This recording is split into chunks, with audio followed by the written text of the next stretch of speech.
You got that little camera going. Nice. Well, I brought my flag. This was the flag that I had. I was going to put the names of all the national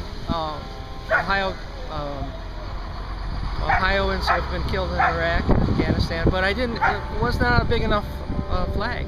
Right. There's too many right now. You're a veteran, and here you are on Veterans Day for fighting for justice. You know, for everybody.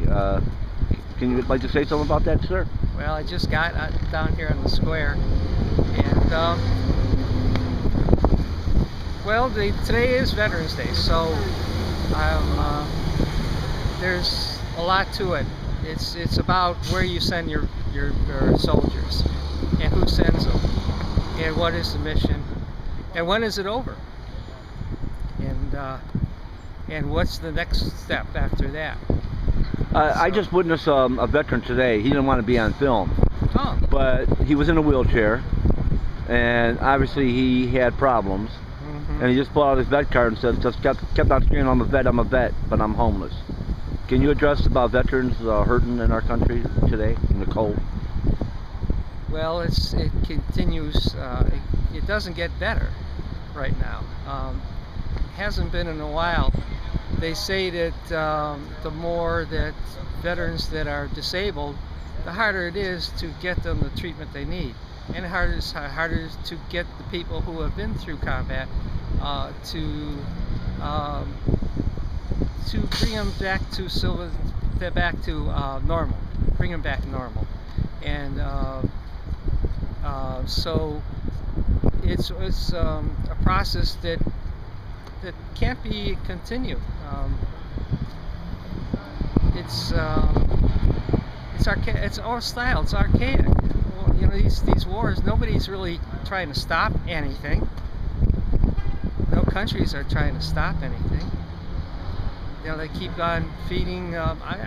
Somebody told me the people in Afghanistan, the opponents against that they call the Taliban, or they call the insurgents, or whatever they call them, get funded too. They get more good equipment. They get automatic weapons.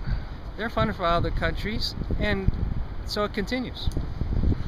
And eventually it has to end, but another one will come up. Right. That's the thing. Why does it always have to continue? Maybe until we get our consciousness or our mentality, change our mentality about war and greed and whatever. Well, a lot of people say, well, that's the name.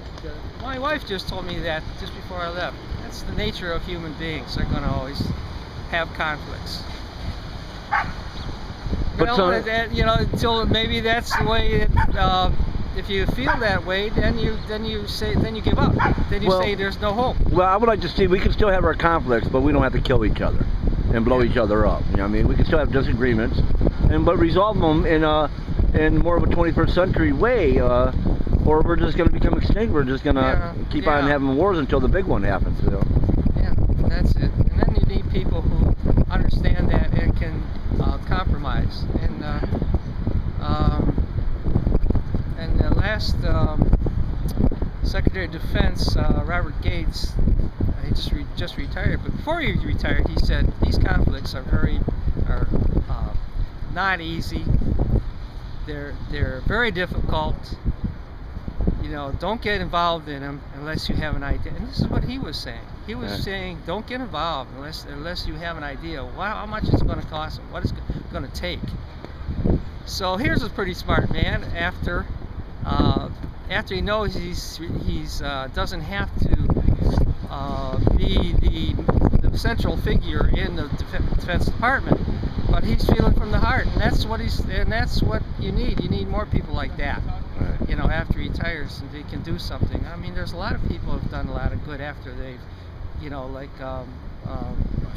some of our presidents after they've retired have done a lot of good. Right. Maybe more than they did when they were president. Right. But we always look to central figures, but we can't. It's hard to find them today. Yeah. It's hard to find those people. We're all central leaders and central followers. You know, it's a new day. So I just came down here. I thought I'd spend about an hour here, and because this is Veterans Day, and nice. Well, I think there's no better way to spend a day down here, Veterans Day, is fighting for justice. Cleveland. Yeah, fighting for justice. You know what I mean? Because one more thing, every veteran that I ever met says I have the right to speak out, and they might disagree, but I do have that right, and most of them support it because they're people just like you and I. They're American people, right? That's right. And a veteran doesn't mean you have to be in conflict, you have to be in war. You always can do a lot of good as a military serviceman. Right. And they do a lot of good, but they don't get the credit for that part. And I don't think they have enough people who are they're combat ready, and they're not. We don't have enough people who can solve problems in the military. Right. Well, the only way to solve the problems is just stop all the war, because I think there's a lot of mental illness with our vets right now, and I think I would have mental illness if I would have seen some of the stuff that they would have seen. Yeah, and some people say that's a pipe dream. What's that? Some people say that's a pipe dream. Never going to happen. Well, Never then, can happen. And then but what? I say I like pipe dreams. I like dreams. Right. I dream. Right. I dream of something like that. Right. Yeah. So somebody dreamed to go to the moon one day. Somebody dreamed to go to Mars. Yeah. Martin Luther King had a dream, and this dream is the oldest dream ever in the history of the human race. It's been going on for thousands of years for justice. You know what I mean? And I tell a lot of Christians, just look in your Bible. You know what I mean? Well, I just want to thank you very much on this beautiful day. Well, I just hope Occupy continues, and they're pretty struggling. Being out here in the cold is not easy for these young people. No, it's not. But they're doing it. Happy Veterans Day.